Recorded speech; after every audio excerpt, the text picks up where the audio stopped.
저는 소도시에 사는 택시 기사입니다. 얼마 전 손님을 태워다 드리고 돌아오는 길이었습니다. 어느 산길 지방도를 달리고 있었는데 갑자기 비가 무섭게 쏟아지더군요. 한 치 앞도 분간하기 힘들어 속도를 낮추고 천천히 산길을 기어가다가 갑자기 사람이 도로로 뛰어들어 차를 세웠습니다. 매우 놀라 빗길임에도 불구하고 브레이크를 밟았고 차는 그 여자 코앞에 겨우 멈추었습니다. 잠깐 한눈이라도 바랐으면 큰일 날 뻔했죠. 미쳤어요? 죽으려고 환장했어요? 차가 오는데 갑자기 뛰어들면 어떡합니까? 아저씨 저 좀 살려주세요. 문 좀 열어주세요. 빨리요. 저 좀 살려주세요. 여자는 뒤에 누가 쫓아오는지 주변을 돌아보며 문을 두드렸습니다. 뭔가 급한 사정이 있는 것 같았어요. 놀란 마음을 진정시키고 차 문을 열자 여자는 서둘러 차에 올라타더니 주변을 두리번거리며 말했습니다. 아저씨 출발해주세요. 어서요. 이 사람한테 잡히면 안 돼요. 어서 출발해요. 아저씨. 나는 무슨 영문인지 모르고 여자 손님이 말하는 대로 차를 출발시켰습니다. 여자 손님이 뒤를 쳐다보면서 안절부절 못하고 있었고 따라오는 사람이 없는 것을 확인하자 그제야 여자 손님은 안도의 한숨을 내쉬었습니다. 여자 손님이 눈치를 살피다가 조심스럽게 물었습니다.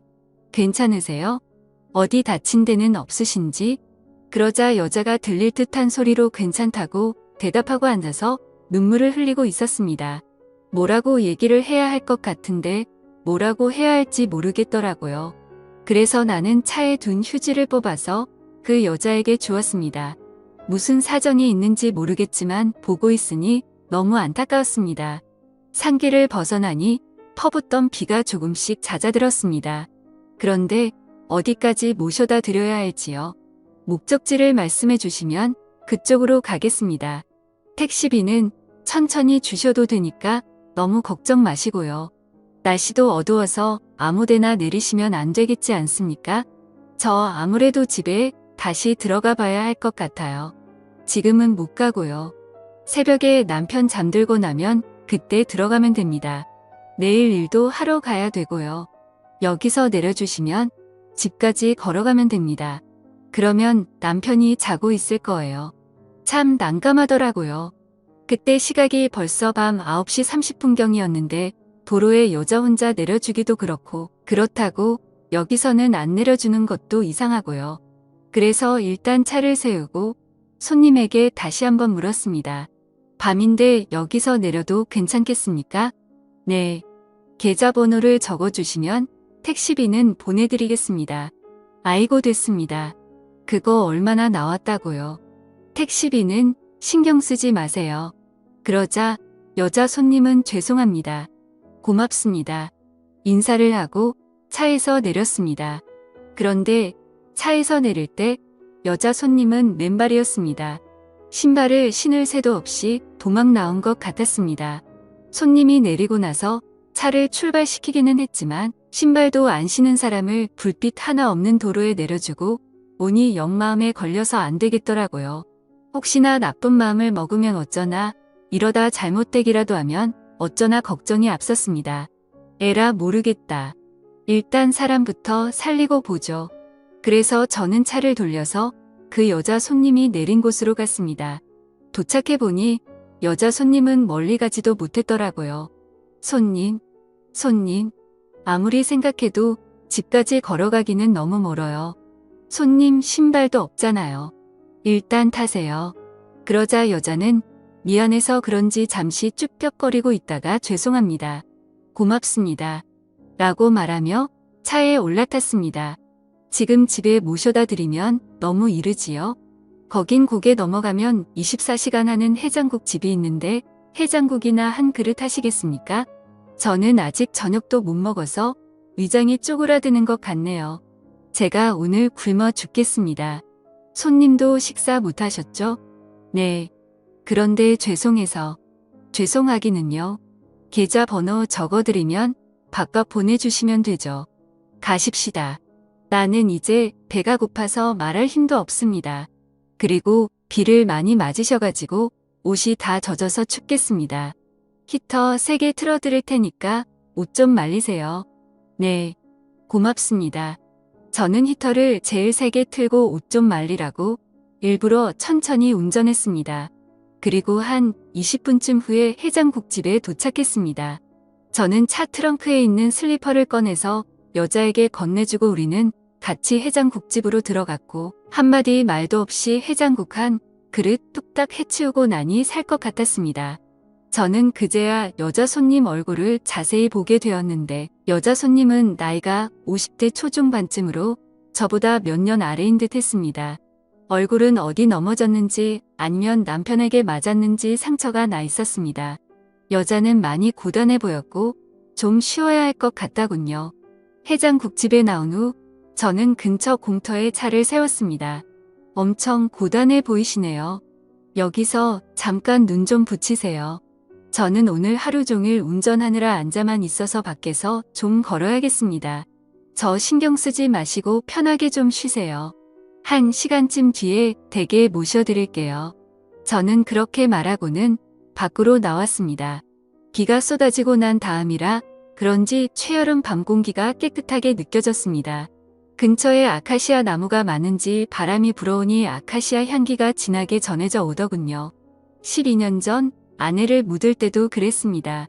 암으로 세상을 먼저 떠난 아내를 선산에 묻었는데 초등학교 다니던 아이들도 울고 저도 울고 가슴이 멍멍해서 잘 가라는 말도 나오지 않았습니다. 너무 슬프고 막막해서 망연자실하고 있는데 어딘가에서 진한 아카시아 꽃향기가 전해져 왔습니다. 그런데 그 향기를 맡으니 이상하게도 마치 아내가 옆에 와 있는 듯 느껴졌습니다. 나는 좋은 곳으로 가니 걱정하지 말라고 먼 훗날에 좋은 데서 다시 만나자고 말하는 것 같았지요. 그때 그 향기가 코끝을 스치니 죽은 아내가 떠올라 저도 모르게 눈물이 흘러내렸습니다. 말은 많지 않았지만 속정이 깊었던 사람이었습니다. 수줍음이 많아 웃을 때도 큰 소리를 내서 웃는 일이 잘 없었는데 웃는 모습이 하도 해맑아서 보고 있으면 제 마음에 있던 걱정도 거치는 듯 했지요. 아내가 떠나고 난 후 애 둘 키우고 먹고 사느라 바빠 아내는 잊었다고 생각했는데 그렇지도 않은 모양이었습니다. 문득 떠오른 아내 생각에 한숨을 쉬고 있는데 여자에서 잠든 줄 알았던 손님이 어느새 옆에 와 있었습니다. 그 여자는 한동안 말없이 기온을 시원하게 불어오는 밤바람을 쐬며 서 있었습니다. 그러다 문득 여자가 자기 얘기를 꺼내더군요. 남편한테서 도망치고 싶었어요. 그런데 결혼은 내 맘대로 해도 이혼은 내 맘대로 안 되네요. 남편은 저를 믿지 못해요. 자꾸 저를 이상한 여자로 생각해요. 결혼하고 얼마 안 돼서부터 그랬네요. 내가 24살에 그 사람과 결혼했으니 그렇게 살아온 세월이 거의 30년이 다 돼갑니다. 남편은 애를 못 낳는 사람이에요. 흔히들 씨 없는 수박이라고 하지요. 그래서인지 자격지심이 심하고 의심하는 병도 심해요. 의심하는 병은 약도 없더라고요. 아무리 아니라고 해도 안 되고 내 속을 다 드러내 보여도 안 돼요. 바람은 남편이 폈다고 했어요. 밖에서 이 여자 저 여자 참 많이 만났는데 저한테 들키면 다 저 때문이래요. 제가 바람 피우니까 자기도 다른 여자 만나는 거래요. 그런 적 없다고 아무도 안 만났다고 하면 독한 년이 끝까지 거짓말한다고 해요. 남편이 맘대로 생각하라고 하면 그럴 줄 알았다고 온갖 더러운 욕을 다 퍼부어요. 같이 사는 게 너무 힘이 들어서 헤어지자고 그랬어요. 그랬더니 어느 놈하고 살림을 차리기로 했느냐고 난동을 부렸어요. 사람이 눈이 돌아가서 미친다는 게 뭔지 그때 처음 봤어요. 그때부터 손찌검 하더라고요. 처음에는 그냥 툭툭 쥐어박는 정도로 시작하더니 나중에는 어느 순간부터는 일도 안 하더라고요. 그래서 제가 간병 일을 시작했어요. 제가 간병하는 사람은 나이 많은 노인인데 중풍으로 사지마비가 와서 제대로 움직이지도 못하는 사람이에요. 그런데 간병하는 사람이 남자라고 하면 난리가 날 것 같아서 그냥 여자라고 했어요. 나이 많은 할머니라고. 그런데 어떻게 알았는지 제가 간병하는 사람이 남자인 걸 알았던 모양이에요. 그걸 알고 오늘 난리가 난 거예요. 2년이 간병 핑계대고 첩질한다고 다른 놈 집에 가서 살림 살면서 자기를 속였다고 둘이 같이 죽자고 덤비더라고요. 그래서 도망쳐 나왔어요. 맨발인지 비가 오는지 옷이 찢어졌는지도 모르고 무작정 살기 위해 도망 나왔어요. 다행히 살긴 살았네요. 들어가도 괜찮으시겠습니까? 얘기 들어보니 가만히 있지 않을 것 같은데 설마 죽이게 하겠어요? 죽이면 죽죠 뭐. 여자는 뭔가 결심을 한 듯 보였고 저는 더 이상 뭐라고 할 수도 말릴 수도 없었습니다. 저는 잠시 후 그 여자 손님을 집 근처까지 바래다 주었고 택시에서 내리기 전 제 연락처와 계좌번호를 묻더라고요. 오늘 도와주신 은혜는 절대로 잊지 않겠습니다. 정말 감사합니다. 언젠가 꼭 이 은혜 갚겠습니다. 저는 여자 손님이 걱정되었지만 제가 할 일은 딱 거기까지인 듯 했습니다. 그저 속으로 별일 없길 바랄 뿐이었죠. 그 후 저는 여자 손님에게서 한 번쯤 연락이 올 줄 알았습니다. 그런데 일주일이 지나고 한 달이 지나도 아무런 연락이 없더군요. 처음에는 혹시 무슨 일이 있나 걱정이 되었는데 나중에는 그리 심한 마음이 들었습니다. 그날 그렇게 사람을 걱정하게 만들었으면 택시비는 아니더라도 연락이라도 한 번 할 줄 알았는데 도움받을 때는 좋고 돌아서면 그뿐이구나 싶었죠. 그래, 다 그런 거지. 잠깐 스쳐가는 손님한테 내가 뭘 바라나 연락을 기다리고 있었던 제가 한심했습니다. 그렇게 3년의 시간이 흘렀습니다.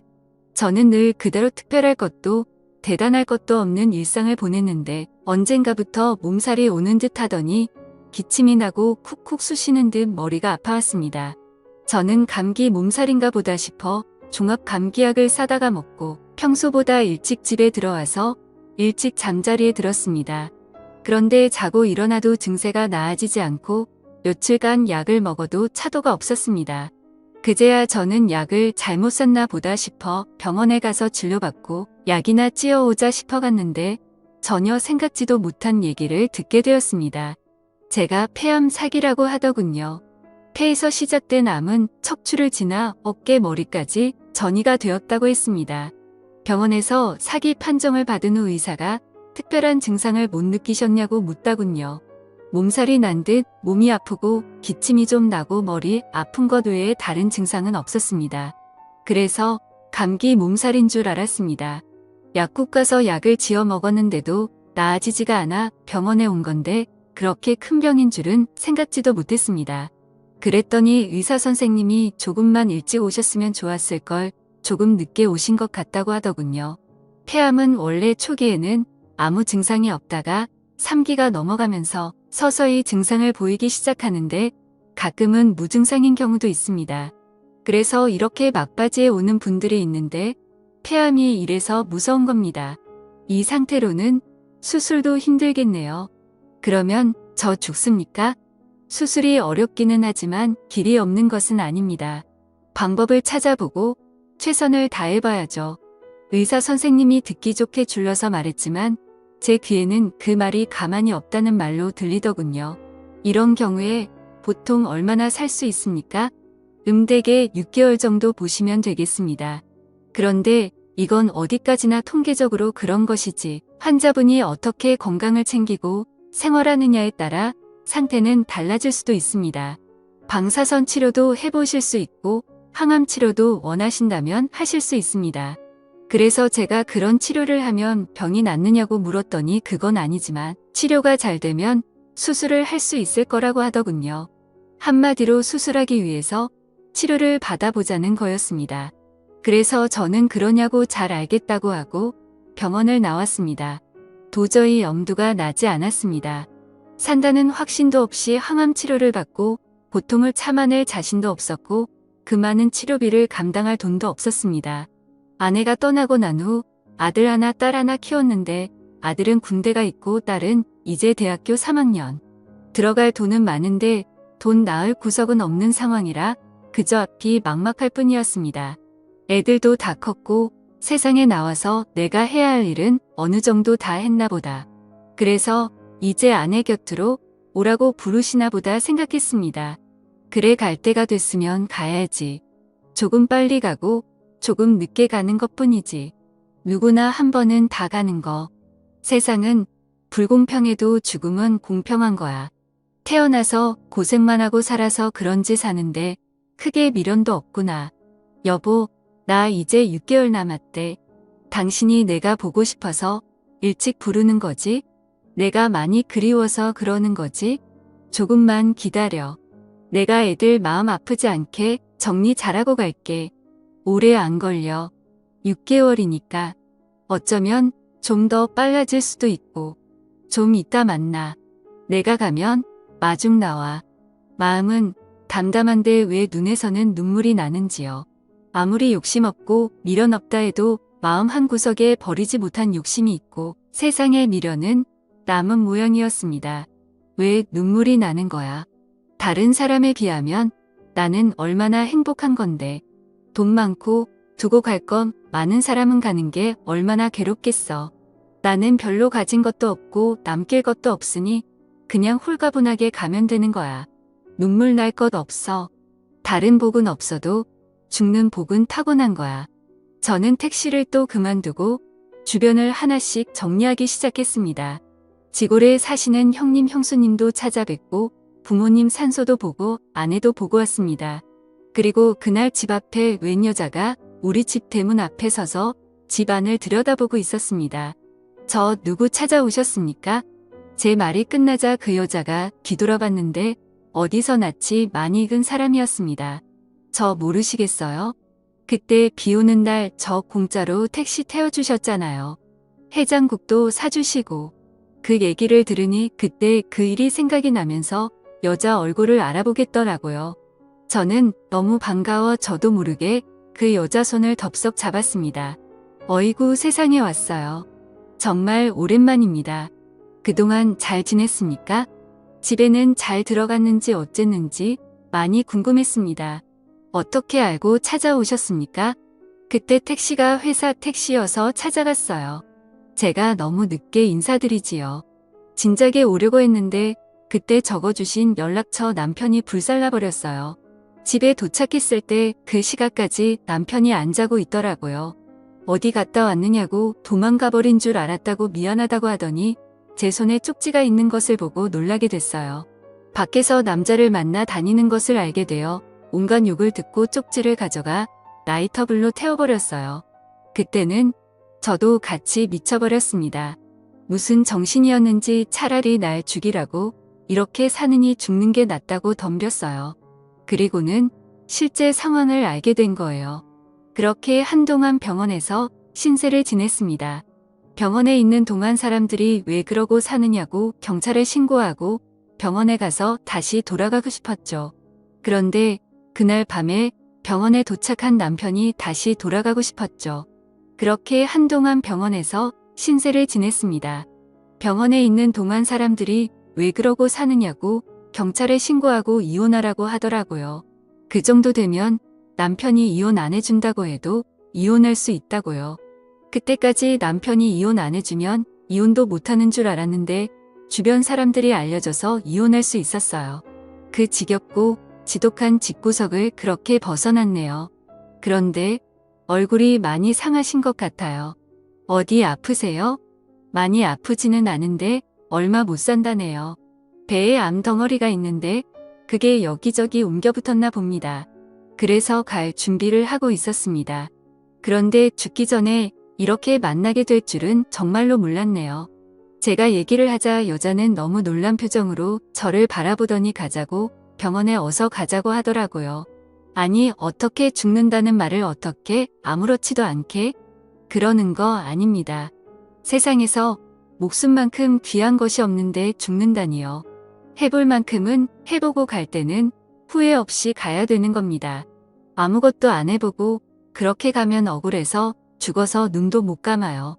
어서 가십시다. 죽을 날을 기다리지 말고 어서 병원에 가십시다. 그래서 저는 세상에 미련 없다고 이제 갈 때가 됐다고 하니 그게 무슨 소리예요. 아직 멀었습니다. 그러니 어서 병원에 가십시다. 단호하게 얘기를 했고 그 여자 손님은 결국 택시를 불러서 저를 데리고 대도시 대학병원으로 갔습니다. 가는 동안 그 여자가 그러더라고요.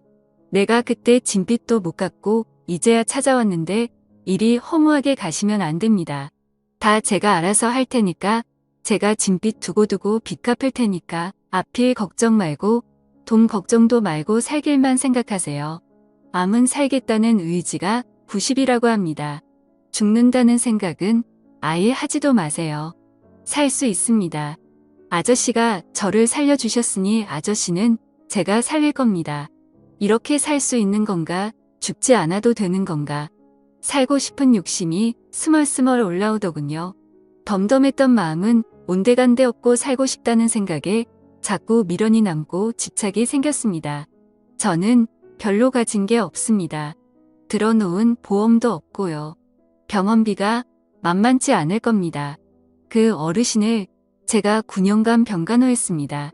제가 듣기로는 자식이 셋이나 있는데 어른이 누워있는 동안 자식들 중 어느 누구도 얼굴을 한번 비치지 않았습니다.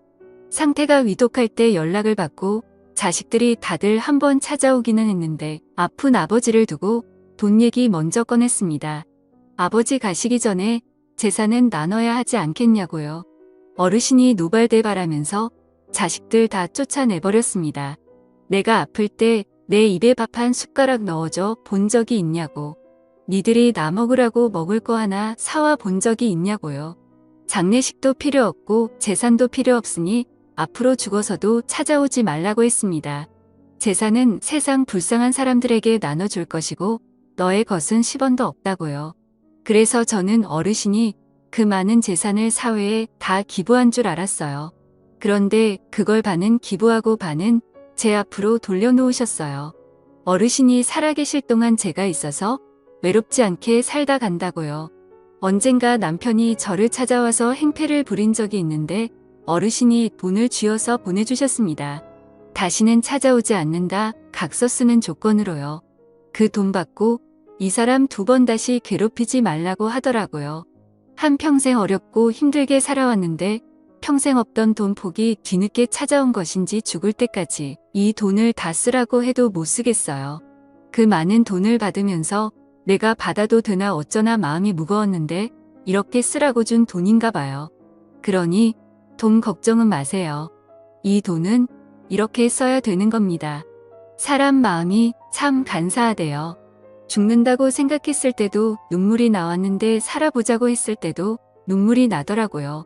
어떤 것이 진짜 내 마음인지 저도 제 마음을 모르겠더군요. 그렇게 저는 그날 바로 대학병원 특실에 입원해서 검사 후 집중 치료를 받았죠. 그 여자는 잠깐씩 볼일 보러 가는 것 외에 제 곁을 떠나지 않았습니다. 가봐야 되는 거 아니냐고 했더니 그 여자가 웃으면서 그러더군요. 나는 평생 아픈 사람 병간호하는 팔자인가 봐요. 아픈 사람 있는데 어딜 갑니까? 병간호해야죠. 고맙기도 하고 미안하기도 하고 저야말로 뒤늦게야 이게 무슨 복인가 싶었습니다. 암은 다른 장기로 전이가 되긴 했지만 항암 치료와 피로적 치료를 병행하면서 상태는 많이 나아졌고 의사 선생님이 보시더니 이제 수술해도 되겠다고 하더라고요. 선생님 잘 부탁드립니다. 제일 좋은 약 써주시고 수술 잘 부탁드립니다. 그 여자는 의사 선생님 볼 때마다 신신당부를 했습니다. 저는 폐의 절반 가까이 떼어내는 절제술을 받았고 다행히 수술 경과도 좋고 회복도 빨라서 퇴원하게 되었습니다. 퇴원을 앞두고 그 여자가 그러더라고요. 폐 수술 후에는 공기 좋은 데 가서 요양해야 된다고 하던데 혹시 제가 이런 말하면 어떨는지 모르겠는데 저하고 같이 시골에 가시겠습니까? 마당도 있고 뒤에는 텃밭도 있어서 농약 안 치고 채소도 길러 먹을 수 있을 것 같은데 저야 좋지만 매일 제 병관을 하시고 거기 저랑 같이 가시면 제 뒤치다꺼리 해야 될지도 모르는데 귀찮지 않습니까? 조실 부모하고 고아로 자란 내가 이 나이 먹도록 자식이 있길 하나 형제지간이 있길 하나 세상 툴툴 털어 의지할 곳도 없는데 사람이 귀찮으면 되겠습니까? 저번에 병원에 왔을 때 보니까 아저씨 딸도 참 예쁘게 컸고 아들도 참 잘 자랐던데 내가 도와줄 수 있는 건 없을까? 그 여자는 그저 내 몸을 안아주고 내가 도움이 좀 되고 싶더라고요. 생판 모르는 사람도 돕고 산다는데 이렇게 인연이 맺어졌으니 돕고 살면 좋을 것 같아서요. 아저씨만 부담스럽지 않으면 그렇게 하고 싶네요. 그 얘기를 듣는데 제가 이 여자를 너무 그냥 놔주는 건가 하는 생각이 들었습니다. 여자가 용기를 내어서 얘기하는데 가만히 듣고만 있으면 남자 체면이 말이 아니더라고요. 그래서 저도 용기를 내어서 말했습니다. 아주머니, 아니 용순 씨. 내 옆에 있어줘서 도망가지 않고 나를 돌봐줘서 정말 고맙습니다.